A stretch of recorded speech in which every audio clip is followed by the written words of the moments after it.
Hi, folks, and welcome back to One to Deploy. I'm your host, Daniel Martin, and on today's show, we have a special guest, something a little bit different from what we would normally have.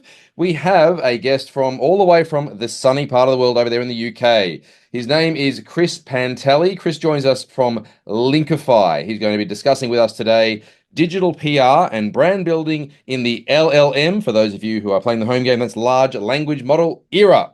Chris, welcome to the show. Thank you very much for being here. Before we jump in, maybe I'll get you to give us a bit of a rundown of yourself, where you're from, the background of Linkifi, and maybe some of your professional experiences as well. Yeah, thanks for having me, Daniel. It's not so sunny now. I think in the UK we're leaving the summer and definitely heading into the winter, but it's all good. Yeah, I've been running Linkify now for just over 5 years. Started interesting journey. I graduated from university with a degree in economics and then took over the family fish and chip shop business Nice. for about 10 years. Then I started a personal finance website after seeing some of these like mommy blog income reports and started making money, and thought that it could be something that I could really, do. At that point as well, I just got diagnosed with type 1 diabetes. So being on my feet 12 hours a day, 7 days a week was becoming like less of something that I thought I could do into the future. I started doing my own link building, found out that links was an important part of SEO. Yep. Started pitching journalists and getting some really juicy links like BBC, New York Times. I wanted Cool. to then outsource part of my link building. And that's when I came across my now business partner. He said, did he think that I could build some of these like journalist links for some of his clients? And we gave it a go, and then Linkify organically sort of grew from there. Amazing. That's a hell of a story, mate. I mean, you don't often hear people starting from the fish and chip shop and ending up in digital marketing slash IT. So that's really quite cool. Yeah. Um, Obviously, there's some hiccups along the way there, but it seems like it's led you out into a better place. So that's certainly an amazing thing. Thank you very much for joining us here today. As you and I have discussed previously, we've got a few topics to run through. So we're going to go through those section by section. Hopefully, the audience can then, follow along the journey as we go. For those of you listening today, I'm going to let Chris do most of the talking, seeing as he is actually the expert on the topic more than I am, that's for sure. I'll be firing away some questions. You won't hear too much from me. I'm certainly going to let Chris expand on all of his ideas. So, first up, what we have is digital PR in the LLM era. That is digital PR in the large language model era. First up, Chris, how exactly is AI changing the way that digital PR works? Well, two fronts, I suppose. Firstly, the way that you can execute digital PR has been massively impacted by AI, and then also on the other side of that, the reason why we want to even consider engaging digital PR. In the LLM era, I think it's important now more than ever to be a brand. Search isn't just happening on Google. Yep. Search is multi-platform, and people are actually going into large language models and searching, and they're asking really conversational questions. Yep. I don't think Google is going away anytime soon, but I No. think yeah, but I think we do need to be aware of all the different places our potential customers and clients can find us. Um, Yeah. and in terms of execution of digital PR, I'd say it's never been easier to do a digital PR campaign or engage with Okay. journalists. And I think the actual reason that people should be doing this is because the impacts are so multi-faceted. The benefits are just are so meaningful and Yep. long-term and sustaining for a business that people should start thinking about doing it if they can. Yeah, okay. I would certainly agree with you on the sentiment that Google, whilst it isn't going away, the relevance is certainly disappearing at least a little bit. And I know certainly with our clients, we're seeing the traffic towards their websites being at least in part driven by what you might call digital PR platforms, or more simply just AI bots themselves, Perplexity and ChatGPT being the two main ones. So it Mm. certainly is, quite relevant. I certainly agree with what you're saying. Mm. In your experience, with Linkify being, up and alive now for the last 5 years or so, perhaps you could share some of the strategies with us that you've seen work now, and perhaps some that are no longer working that have previously been relevant. Yeah, so I think the the easiest way to start engaging journalists is by what we would define as inbound journalist requests. So you could look at digital PR in two buckets. Inbound requests, which is where journalists are proactively looking for experts to quote in articles that they are currently working on. And then you have outbound digital PR, which is where, as a PR agency or as a company, you would put together a story. You would build a list of journalists that you think would like to cover that story, or it's part of their editorial content, and then you would outreach to those journalists. So I think the easiest way to start as a business or a brand is with these inbound requests, because Yep. there are free platforms. You may have heard of HARO, Help a Reporter Out, which briefly died and then was brought back to life. There's other platforms like SOS, which was founded by the original founder of HARO, Peter Shankman, another free platform. Platforms like Quoted, spelt with a Q, Quoted. In Australia, I think there's a platform called Source Bottle as well. So there's a number of these places which connect journalists with experts. A lot of them are free. Some of them are freemium. You can get on there. You can look to see if there's an opportunity which is relevant to you and your business and your brand. You can then respond to those journalists, and if you're lucky and the journalist likes your quote, then there's a good chance that they'll include a link by way of attribution to you. So it's a great way to earn tier one links that can't be bought. Yeah, right. That's some pretty interesting stuff right there. I think I certainly know some of our audience would love to steal some of those one-liners from you. So I think you've certainly dropped some tips there that will actually go into action with some real businesses. So that's an amazing little tidbit you got there for us, mate. Okay, now I'd like to head into link building today. So this is a bit of a change up from digital PR. Obviously, link building is, it can be digital PR, but it can also be other things as well. Link building's been a very controversial thing in the SEO realm for probably the past 20 years or so. So to bring LLMs into that certainly gives us another way of approaching it, potentially speeding it up, but also potentially destroying it. So I suppose you can, tiptoe around the edges there a little bit. Chris, in your experience, do backlinks still matter with LLMs, and what's the relevance in today's mode of operation?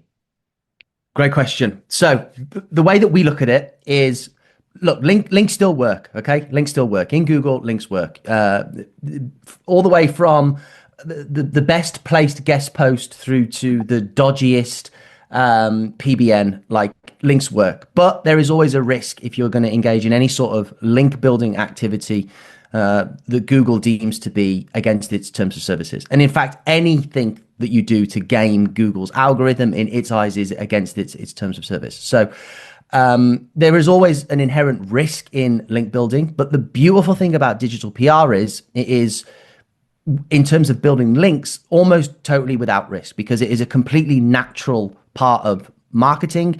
Every real business in the world wants press coverage, and with that can come links.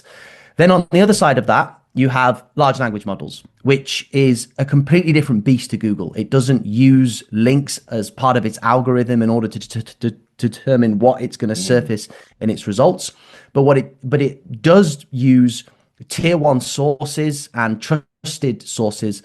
And actually, recent study by Ahrefs looked and saw that brand mentions was a significant factor. Yep. Now, the beautiful thing about digital PR is you're getting a link and a brand mention at the same time. A digital PR link is almost always a homepage branded anchor text. It will cite you as the expert source, then name your business and link back to your business, which is a branded mention for LLMs, and then also a link for Google. Yeah. Very relevant. Again, I touched on this before, but I've seen this stuff happen in the real world. So I think the concept of brand building cross link building coming together there, and how LLMs use that differently from what Google might, is quite relevant, and something that I know we as a business focus on with our SEO practices these days. And we even get inquiries from people now asking specifically for that versus what we would call traditional SEO. So I think you certainly bang on the money there. In your experience, what do you think some practical methods, remembering that the whole concept of this podcast is about leaving people with things they can actually do, what might be some practical methods that brands could focus on right now to build some of those backlinks for the LLMs that perhaps maybe differ or leverage the digital PR that you mentioned before? Yeah. Okay. So the first thing that you want to do is make sure that you are PR ready. So I see this with clients all the time. They've got great businesses, they've got real founders, they've got real skills and credentials and qualifications behind, but they're not doing the basics. So you need to make sure that you've got a really good about page. You need to have like a one-click navigational ability for journalists. If they do hit your website, if you have pitched them, then they want to verify that you're a real person, and they want to be able to do that quickly. If they've received 100 pitches from 100 people and they click on your website and they can't easily find an about section and then a bio to determine that you're a real valid person, Yep. then they'll just move on to the next pitch, So, and this also goes into your EAT and also, all of those other Google-based benefits. But Yeah. make sure you're PR ready. So good about page, really, really good bio where you are singing from the rooftops about your awards, accolades, qualifications, everything that you've done, just to scream those expertise and trust signals. And make sure that you are multi-platform. So make sure you've got a good about page on your website. And then make sure you've got a LinkedIn profile, other social media proof, and make sure those skills and credentials fully track through as well. Don't say that you are, you own, let's say, a vitamin business and you are, an expert in the vitamin industry, and then on your LinkedIn you say you're the marketing manager of the business. Make sure all of those skills and credentials track through. That's the first thing that you want to do, and that's 90% of the game. Because don't forget, when you actually sign up to these platforms like HARO and SOS, and you start looking at these journalist inquiries, they're looking to leverage your expertise. They're not looking for like this crazy insight, this new radical way of thinking. They've already written their article, or they're in the process of writing their article. Yep. They want to pepper in some quotes that bolster the credibility of what they've written. And in order to do that, they just want to leverage your expertise. So make sure you are demonstrably showing those expertise everywhere that you can. That's 90% of the battle. Yeah, right. That's pretty interesting. A question, if I might expand upon what you've just said. We've had this from a number of clients where we will talk about digital PR, very much in a similar method to what you have just here.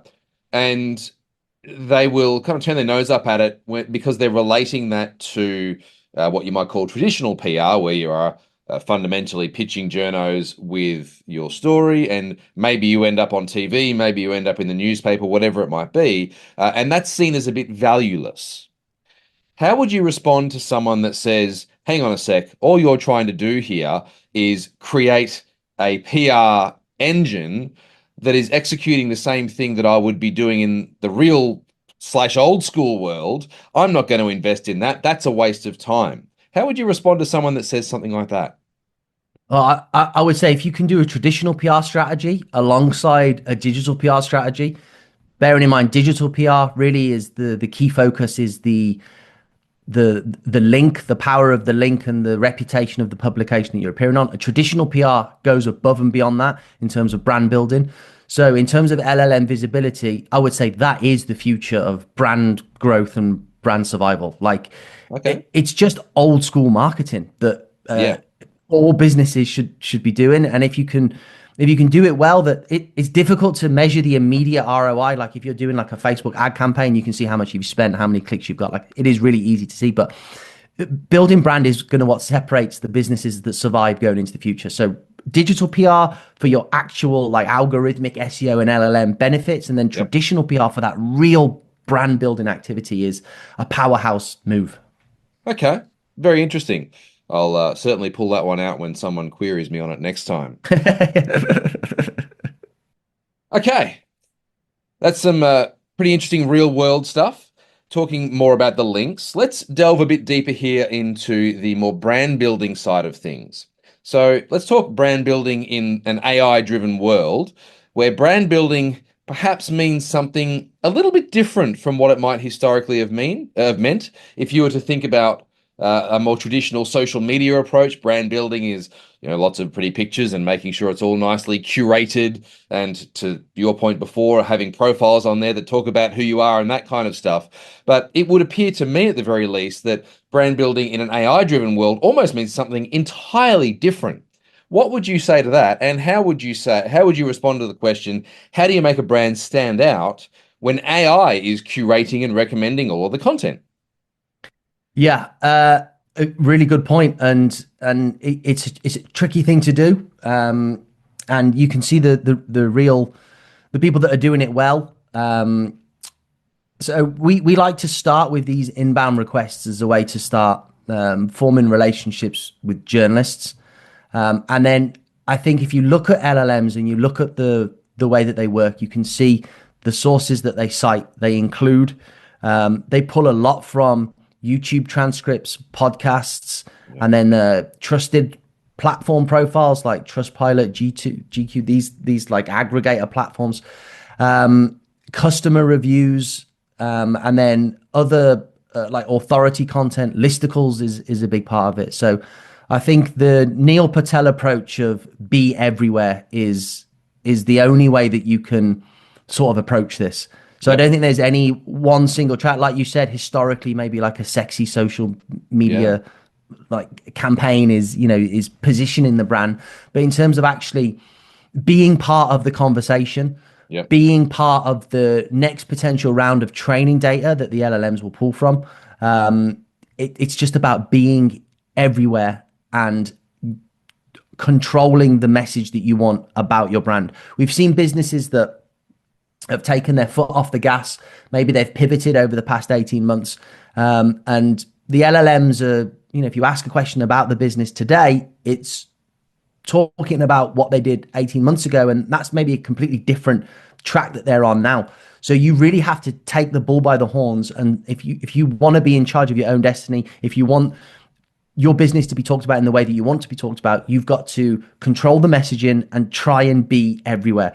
Podcasts, speaking events, thought leadership, op-eds, just everything that you can do to be everywhere and control that messaging.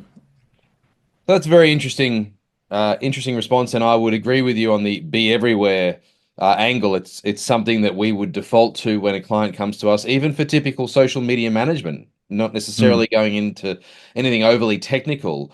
The first question is, what platform should we be on? And the immediate response is, well, everywhere, of course. Now, you can imagine that that doesn't go down all that well. People don't like hearing that. And the principal reason for that is, well, being everywhere costs more money, to be Mm. straight up. And we will often offer clients some sort of tiered approach where we might say, okay, well, we recommend that you're everywhere, but to keep the cost down, we'll take care of this bit, and then you do this bit over here, and that'll sort of balance it out. Now, as Mm. you can Mm. imagine, that never actually happens, but Mm. that's the approach that we would recommend. Um, the controlling the narrative comment that you make, I think, is quite powerful. And it's, again, something that I think businesses would probably miss because, you talked about a pivot there. You might be talking about one thing 6 months ago that's no longer relevant. You're actually training Mm. a robot to know stuff about you. So Yeah. controlling that narrative, almost like a really good politician, I think is very powerful. And Mm. again, something that would get perhaps lost in communication with businesses because they just think, well, what I pump out there is what people see, and that's all that matters.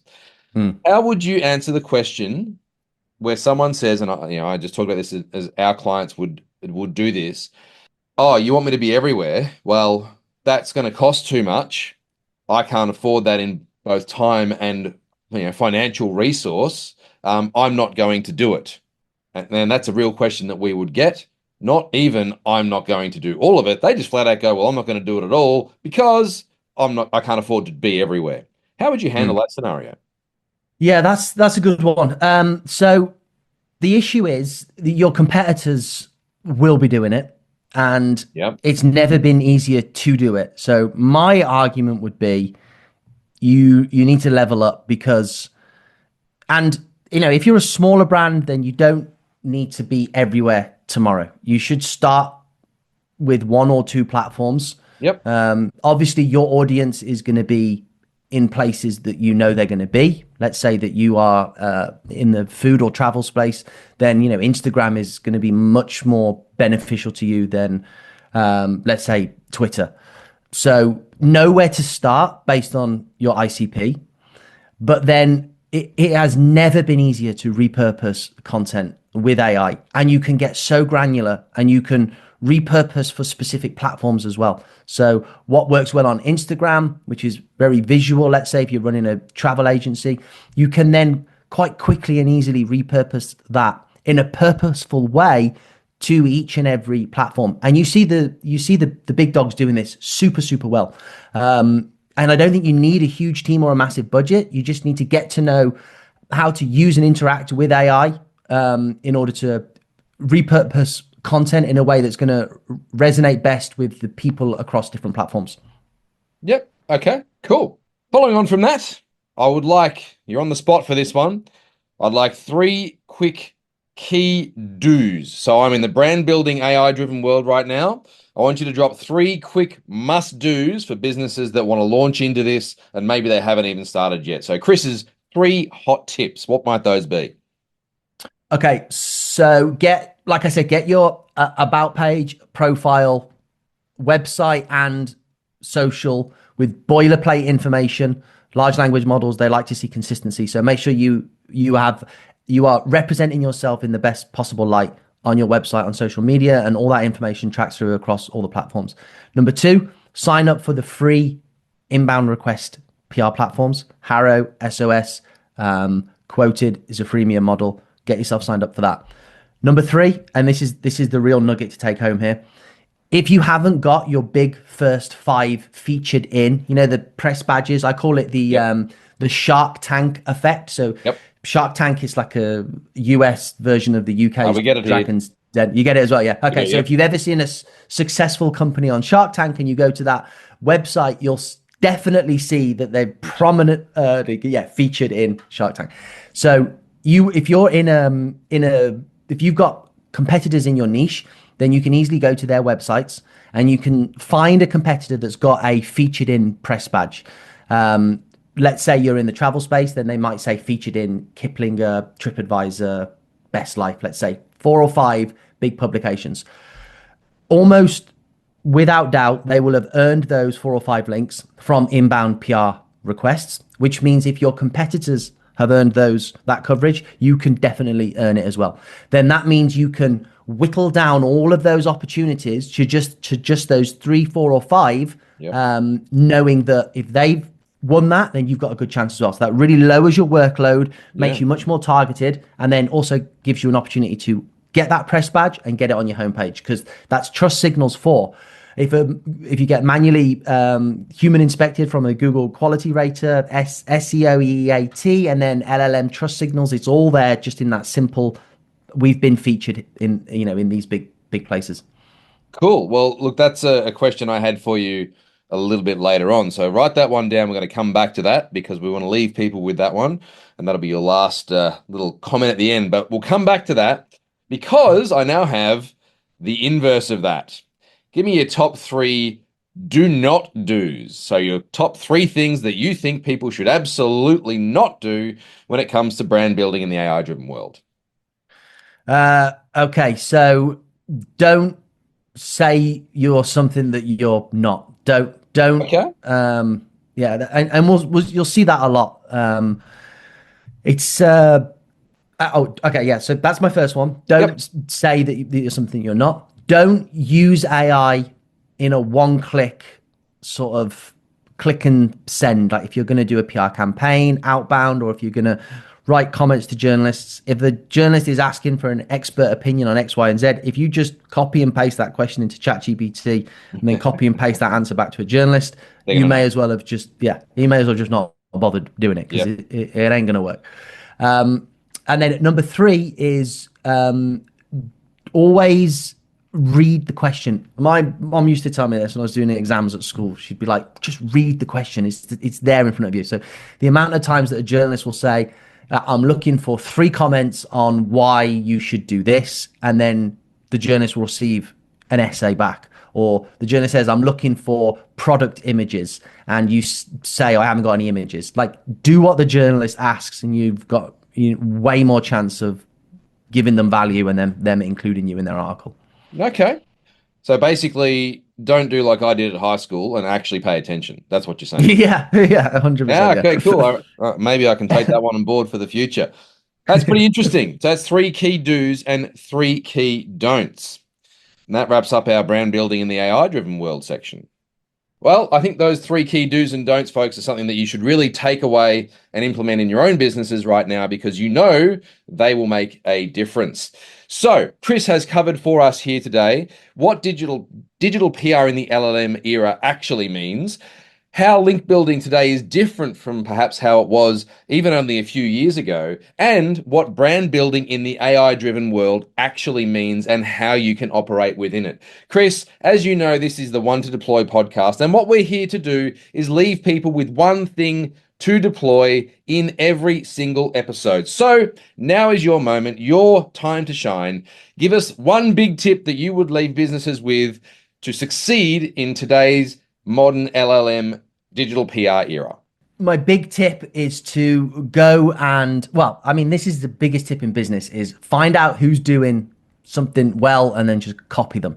So find your competitors that have done digital PR well, and go and replicate that success, and then obviously try and achieve above and beyond. And the way that you do that is you're going to see how they have their forward facing experts, so their founder, how they're presenting them on the website, on the about section, how they're presented across social media.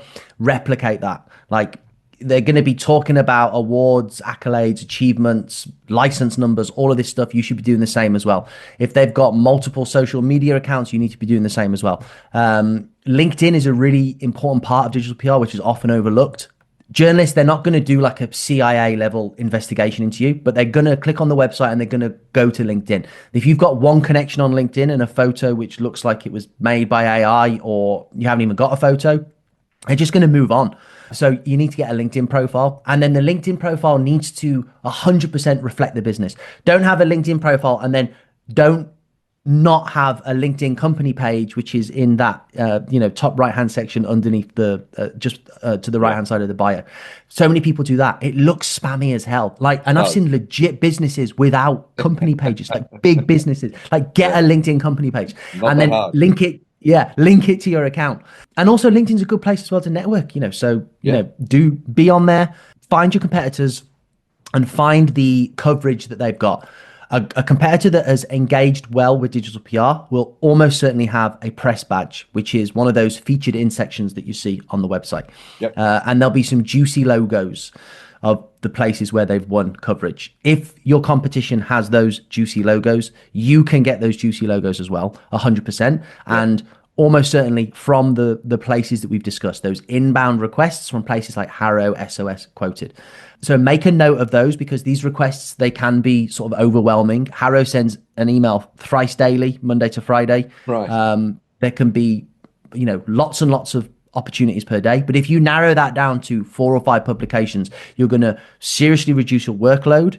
You become much more hyper targeted on those very specific publications that you've got a chance to win. And then when you do win them, make a press badge, have a featured in section on your page. Like I said, the benefits are SEO, EEAT, LLM visibility, also customer conversion rates. If you have a customer that's on the fence, they land on the website, they see you've been featured in New York Times and the BBC, instant trust signals, more chance of a conversion. So it's not like, you could do most of this in an afternoon. And then it's just pitching and engaging. And another thing, this is my final piece of advice. Final one, don't be afraid to, don't hear from journalists. They almost never reply.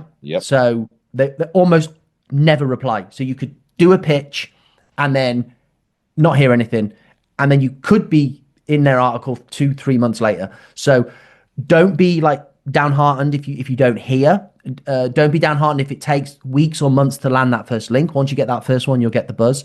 And then my final piece of ultra important advice is track. You must track your brand name and your personal name, because like I said, journalists, they oftentimes don't even tell you that they've included you in the article under the link. So you want to know. Ahrefs is really lagging. Like, they do crawl well, but it takes a long time for them to discover links. And if you haven't got a paid Ahrefs subscription, Google Alerts, Talkwalker, free, and make sure you do your brand name and personal name in every variation as well. If you're called digital PR agency, then you want to use those open and close quotation marks on digital space P space our agency, close quotation marks, and then all of it together.